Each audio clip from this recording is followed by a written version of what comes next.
एक बार एक शिष्य अपने गुरु के पास आया और बोला, गुरुदेव, मुझे लगता है कि जीवन में मेरे साथ हमेशा कठिनाइयां ही आती हैं। मैं कितना भी सीधा चलूं, पर हालात मुझे बार बार रोक देते हैं। क्या मैं कभी अपनी मंजिल तक पहुंच पाऊंगा? गुरु ने मुस्कुराते हुए कहा, आओ, मैं तुम्हें एक जानवर की कहानी सुनाता हूँ। क्या तुमने ऊंट को रेगिस्तान में चलते देखा है? वहां तपती धूप होती है, गर्म रेत पर पैर रखना भी मुश्किल होता है। कभी तेज आंधियां आती हैं, कभी पानी हफ्तों तक नहीं मिलता। लेकिन फिर भी ऊंट रुकता नहीं। वो धीरे धीरे चलता है और मंजिल तक पहुंच ही जाता है।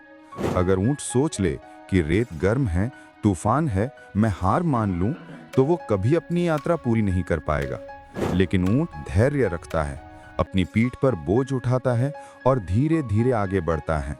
इसलिए लोग उसे रेगिस्तान का जहाज भी कहते हैं। शिष्य बोला, गुरुदेव, तो क्या आप कहना चाहते हैं कि मैं भी ऊंट की तरह धैर्य रखूं और मुश्किल हालात में भी रुकूं नहीं?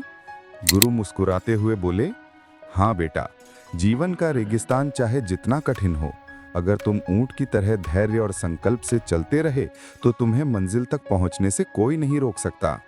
दोस्तों, ये कहानी हमें सिखाती है कि धैर्य और निरंतरता से ही कठिनाइयों को पार किया जा सकता है। जीवन की आंधियां स्थायी नहीं होती, पर हमारा हौसला स्थायी होना चाहिए। और हर व्यक्ति को ऊंट से ये सीख लेनी चाहिए कि धीरे धीरे चलना भी जीत दिला सकता है।